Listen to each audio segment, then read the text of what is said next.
चलो अब हम लोग ये देखो जो song of my self chapter पढ़े थे ना, उसका क्या पढ़ेंगे, ऑब्जेक्टिव।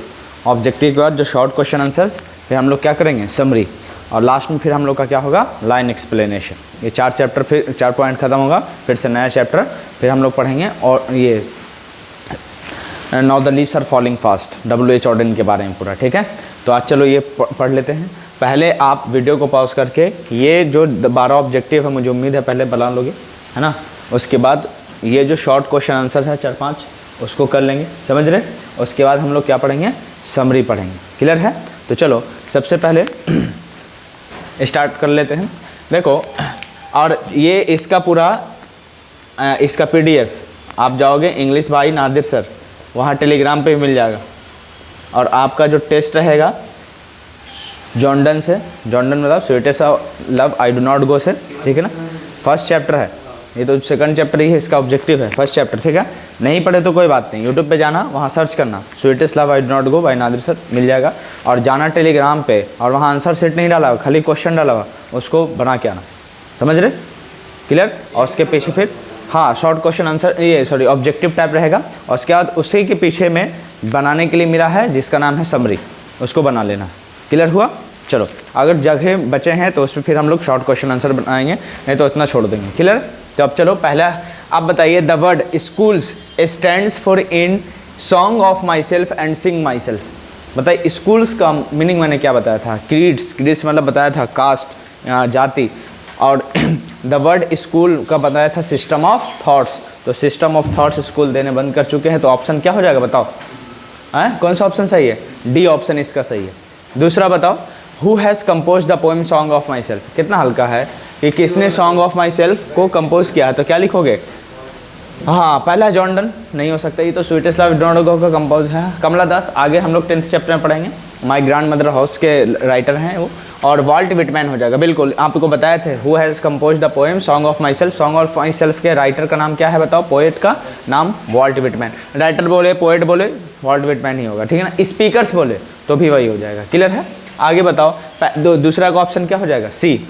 तीसरा बताओ, Whitman was dot dot dot poet, Indian, American, Canadian, British. बताओ कहाँ के ये पोएट थे, याद करो। वाइट मैन कहाँ मिलेगा, अमेरिका में, तो अमेरिकन राइटर, ऑप्शन बी ना हो जाएगा।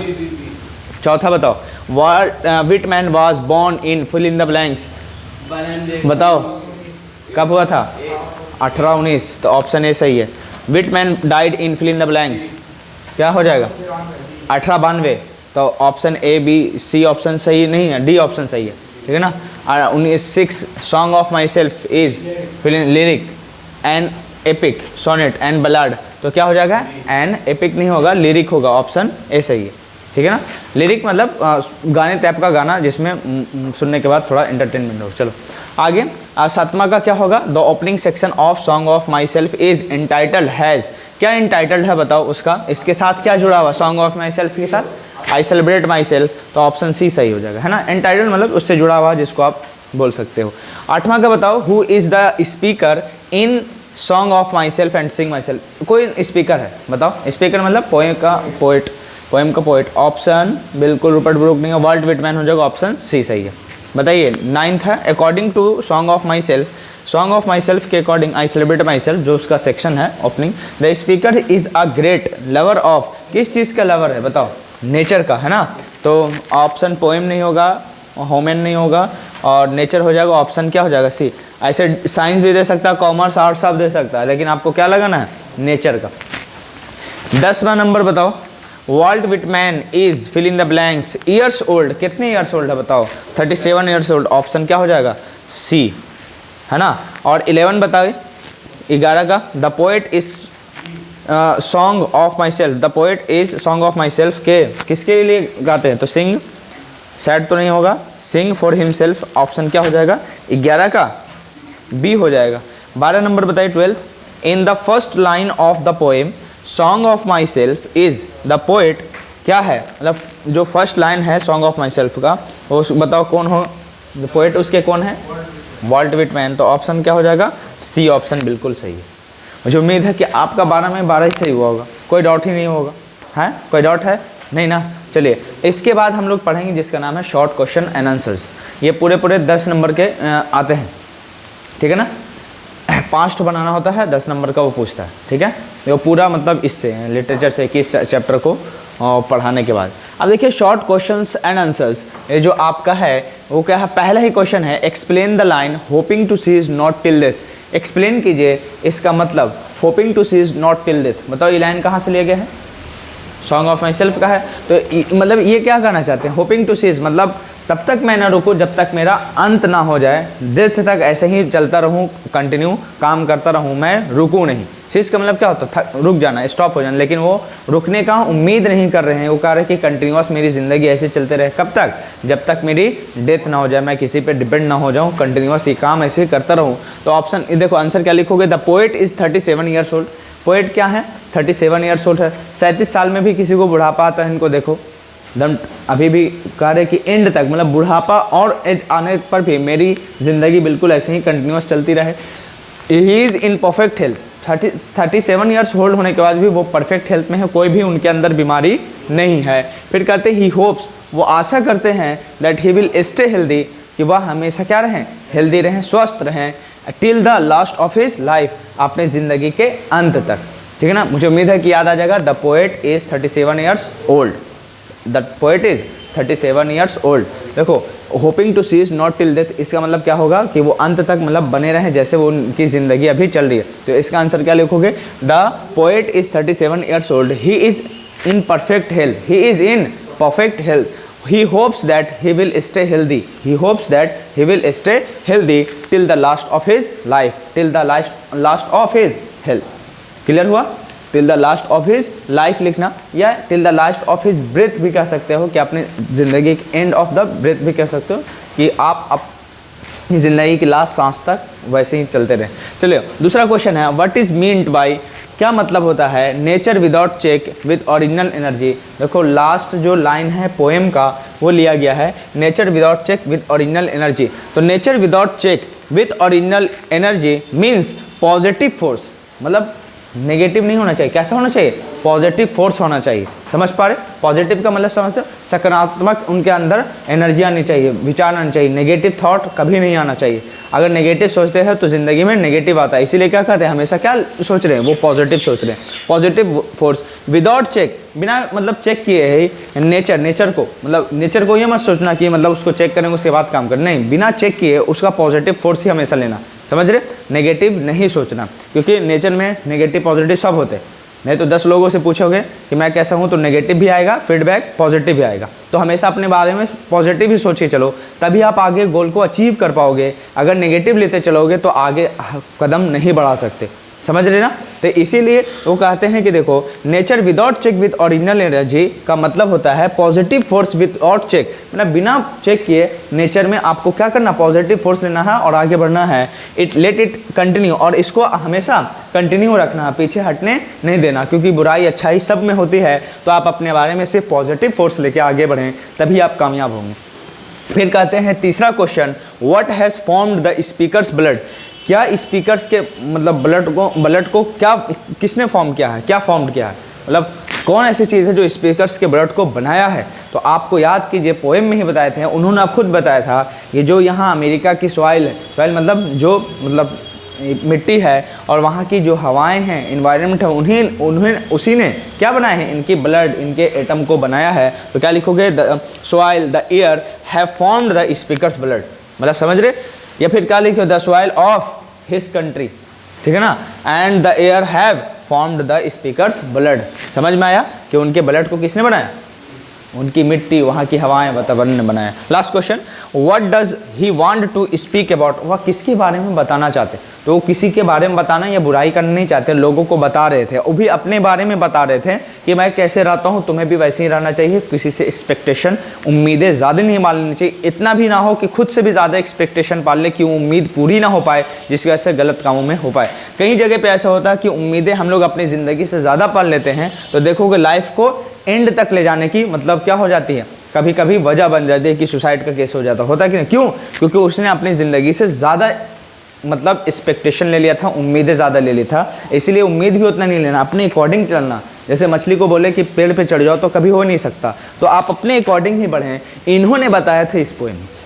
अब देखो what does he want to speak about, तो वह आप मतलब किसके बारे में मतलब बोलना चाहते हैं, किसके बारे में बोलना चाहते हैं, तो क्या लिखोगे, he wants to speak about himself, वो अपने बारे में बोलना चाहते हैं, किसी और के बारे में नहीं, ना किसी की बुराई कर रहे, ठीक है, अपने अंदर की कमी को देख रहे हैं, अपने अंदर की अच्छाई को देख रहे हैं कि क्या है और क्या इंप्रूवमेंट कर सकते हैं। और जो इंसान अपने अंदर कमी को देखने लगे उसको सक्सेस होने से कोई रोक ही नहीं सकता, क्योंकि लाख बुराई दूसरे में देख लो कोई फ़ायदा नहीं, जब तक अपने अंदर की बुराई आपको सुधारने का मौका नहीं मिलने लगे तभी ग्रेट हो गए, समझ रहे। और इन्होंने बताया था that he sings for himself, और वो अपने लिए ही गाते हैं, एंड सेलिब्रेट हिमसेल्फ, और अपने इंजॉय करते हैं, और कहते हैं तुम्हें भी अच्छा लगे तो इस बात को मानो, क्योंकि हम लोग सब ऐसे ही बने हैं, सब हमारे दादा परदादा मैं भी सब सिस्टम से एक ही आए हैं इस दुनिया में, और कोई वजह नहीं है। तो मुझे उम्मीद है कि ये बातें आपको समझ में आ गई होगी। और लास्ट जब हम लोग पढ़ेंगे जिसका नाम है समरी, ठीक है, तो टाइम हो गया क्या, हाँ 15 टाइम हो गया, तो समरी लिख ही लो फट से, चलो लिख लो, मैं वर्बली लिखा देता हूँ, आप जल्दी से लिख लीजिएगा, लिखिए, एकदम इजी है, तुरंत याद आ जाएगा, लिखो song of myself, song of my self लिखा है ना, song of myself, song of my self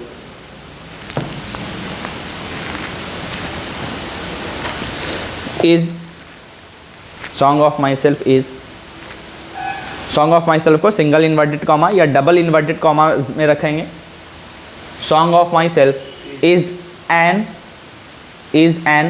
outstanding, हाँ आउटस्टैंडिंग लिखना आएगा, OUT आउटस्टैंडिंग लिखना, STANDING standing poem, outstanding poem which has been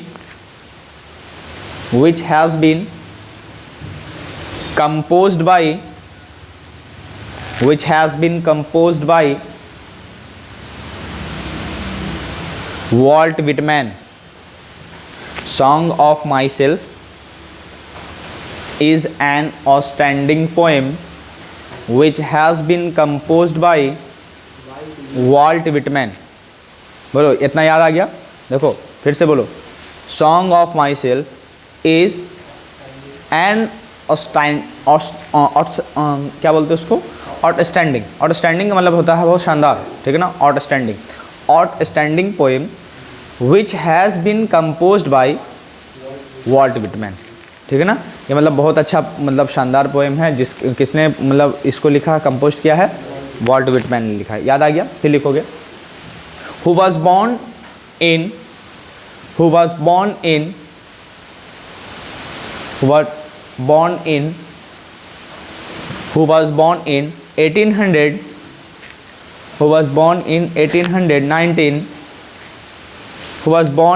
1819 in America.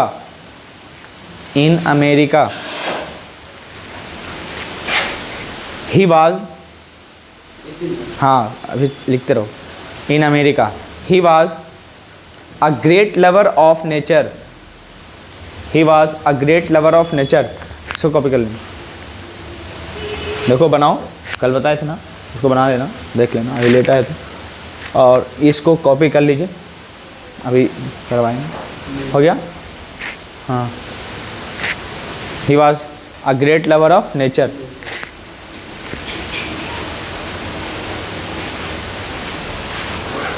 He wrote some books, या he has done some works, ऐसा भी लिख सकते हो. He wrote some books. और बताइए, आपको बताए थे इन्होंने कुछ पोएम का मतलब वही वर्क्स लिख सकते हो, बुक्स की जगह वर्क्स भी पूछ ले तो क्या बताए थे, बताइए. Leaves of grass, song of my self, drum taps, लिख लीजिए. वर्क्स या बुक्स लिख सकते हो, लिखे.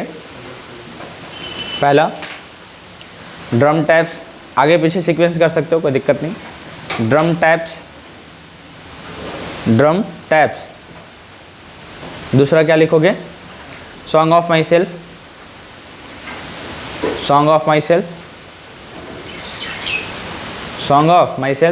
तीसरा क्या लिख सकते हो, लीव्स ऑफ ग्रास. और लीव्स ऑफ ग्रास इन्होंने पब्लिश किया था, तो अपने ही पैसों से उनको पब्लिश करना पड़ा था, है ना, स्पेंड किए थे? Leaves of grass. चलिए, ही वर्कड एज एसेइस्ट, ऐसे में IST जोड़ देना। हाँ, ही वर्कड एज,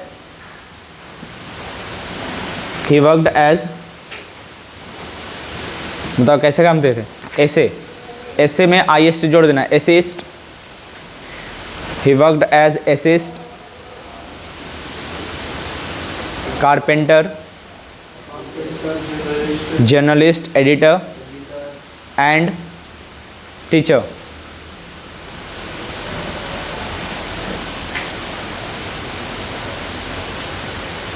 काहे के लिए रख रहा हूँ, रह दो।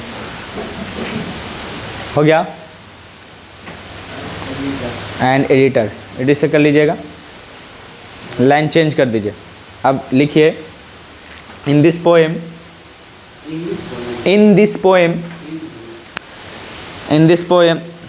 द पोएट एक्सप्रेसेस,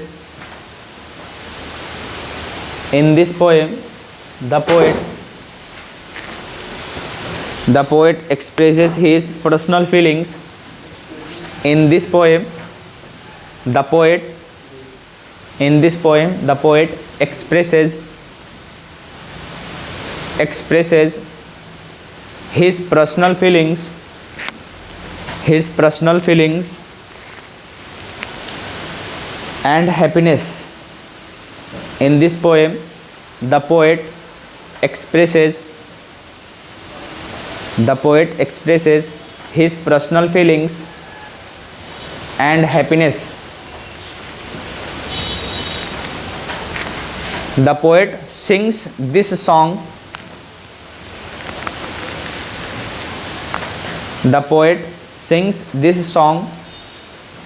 लिख लो, समरी है। हाँ, हाफ पेज छोड़ देना, उसके बाद लिख लेना यहाँ से। हाँ, इसका सिर्फ आंसर तुम लोग लिखना, फिर टेस्ट कर लो कि ऑब्जेक्टिव कितना समझ में आया, क्योंकि ऑब्जेक्टिव पूछता है वहाँ 100, बनाना है 50। अब ऐसे ही पूछेगा, हर पोएम से मैं कोशिश करूँगा 15-20 निकालने का, समझ पा रहे? और इसके अलावा अलग से जो टेस्ट होगा उसका पूरा टेस्ट अलग ही रहता है, ये क्वेश्चन अलग रहेगा पूरा। क्लियर हुआ? यहाँ जो कराएंगे वो टेस्ट में नहीं रहेगा, इससे कवर होगा डबल, ट्रिपल, ताकि मतलब कैसे भी क्वेश्चन पूछे आप 100% उसके लिए तैयार रहें। समझ पा रहे कि नहीं पा रहे? हाँ, और ये जो शॉर्ट क्वेश्चन है, इसके अलावा भी जो पोएम में पढ़ाएं तो कुछ अलग क्वेश्चन भी देंगे, शॉर्ट क्वेश्चन आंसर्स है कि आपकी अंडरस्टैंडिंग कितनी बड़ी। हूबहू एकदम आप चाहोगे कि यही मिले, नहीं होगा। मालूम 2 क्वेश्चन है तो एक क्वेश्चन इससे, एक क्वेश्चन अलग से, आपके थॉट्स के ऊपर डिपेंड होगा। क्लियर हुआ? इस बात का भी ध्यान रखना। ये ऑब्जेक्टिव तो जो करवाएंगे उससे डिफरेंट एकदम पूरा करवाएंगे। हाँ, वही कुछ नहीं करना, अलग से कुछ नहीं, पोएम में ही पूरा रहेगा। ठीक है, चलो। Sings this song, the poet sings this song happily. The poet sings this song happily. He suggests to us, suggest लिखने आएगा, उसमें s जोड़ देना, SUGGESTS, suggests to us, suggest लिखते हैं ना, SUGGEST, suggest, उसमें s जोड़ दीजिएगा। He suggests to us that everybody should enjoy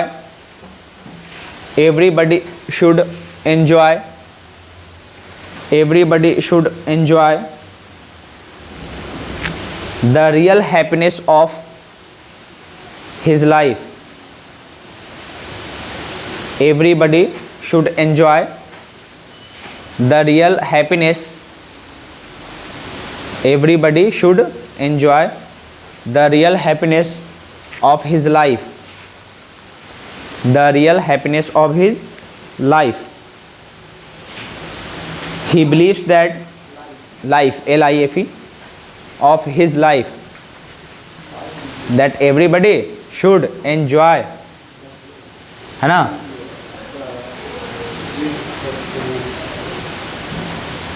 चलिए, हो गया ऑफ हिज लाइफ। फिर लिखोगे he believes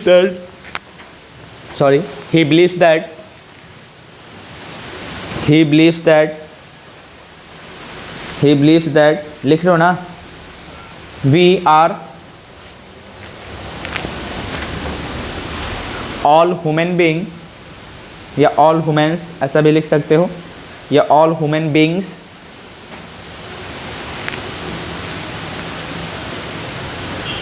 of same kind. He believes that we are all human beings, है ना, all human beings of same kind. He realizes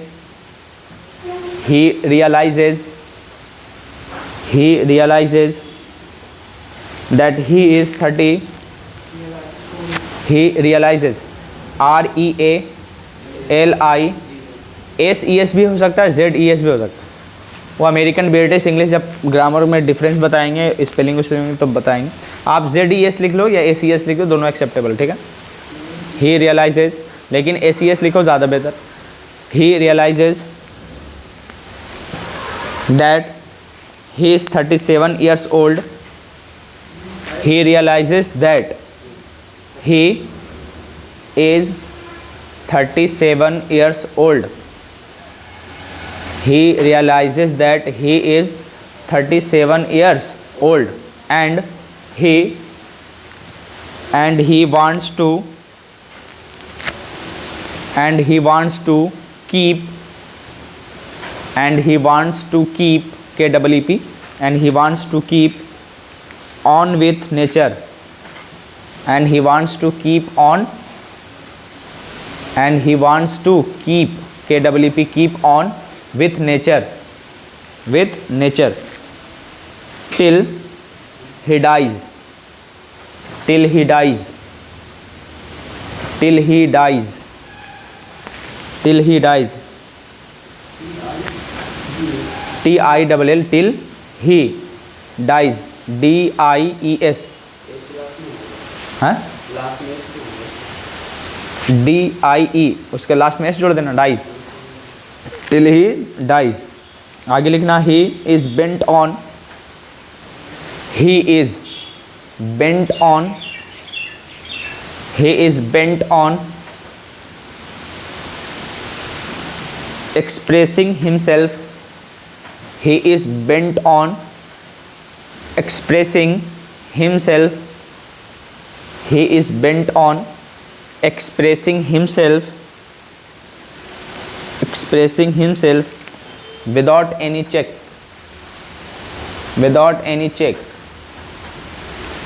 CHECK, check, without any check, and with full energy, without any check, and with full energy, आगे लिखना उसी में। The poet tries his best, the poet tries his best, the poet tries his best to express, the poet tries his best, the poet है, हाँ ये complete कर लो जो भी बचा हुआ। The poet tries his best to express the joyful thoughts, the joyful thoughts in his personal life, joyful thoughts in his personal life, ठीक है। फिर लास्ट लाइन चेंज कर दो, लास्ट में लिखो such a great American poet, line change करके लिखिए such a great American poet passed away in 1892 हो गया। अब देखो कई बच्चे हैं जो लिख नहीं पाओगे, हम जान रहे कि जैसे वर्बली बोले लिखना थोड़ा मुश्किल होगा। सोचिए आप कौन से कैटेगरी में है, इसीलिए है टिकटॉक यूट्यूब व्हाट्सएप पे ध्यान देने से बंद करो और खुद से तरक्की करने का एक वे ढूंढो कि कम से कम 1-2 घंटा खुद के लिए टाइम एक्स्ट्रा निकाल के इंग्लिश पे ध्यान देंगे कि जो वर्बली बोले उसको मैं लिख पाऊँ, क्योंकि रिटन एग्ज़ाम आपका डायरेक्ट होगा, समझ पा रहे कि नहीं, कि लिखो उसके बाद बताओ, वहाँ वर्बली कोई पूछता नहीं है, डायरेक्ट रिटन एग्जाम होता है। तो इस बात का ध्यान रखना है। अब जितना भी बोलते लेकिन ध्यान तो देते हो नहीं, समझ पा रहे कि नहीं पा रहे? हाँ, इसका ध्यान रखना। जाओ, हाँ चलिए, अब इसके बाद हम लोग का बच जाता है लाइन एक्सप्लेनेशन, समझ पा रहे? तो चलो नेक्स्ट क्लास में कल आपका 3rd चैप्टर पढ़ाएंगे और इसके बाद इसी का जो लाइन एक्सप्लेनेशन बचा वो उसको कंप्लीट कर लेंगे, ठीक है? तो चलो आप इसको कंप्लीट कर लो। और जब भी आपको लगे कि क्लास छूट गया है तो जाके यूट्यूब पे एक बार रिव्यू कर लेना, ठीक है ना? और कल आपका sweetest love I do not गो से आपका टेस्ट होगा, आधा घंटा का टेस्ट रहेगा कल पहले, उसके बाद गुड मॉर्निंग। Good morning. चलिए फिर मिलते हैं कल इसी टाइम में। तुम लोग कंप्लीट कर लो, अभी ये तो उन लोग का हो गया ख़त्म, ठीक है? कल हम लोग फिर नया चैप्टर पढ़ेंगे और लाइन एक्सप्रेशन करेंगे। कल आना हो पहले आके टेस्ट देना इन लोग के साथ फर्स्ट क्लास में आके, ठीक है ना? उसके बाद फिर स्टडी भी कर लेना, जो बचा हुआ है उसको कंप्लीट कर लेंगे। चलिए ठीक है, और तुम भी थोड़ा पहले आ जाइएगा।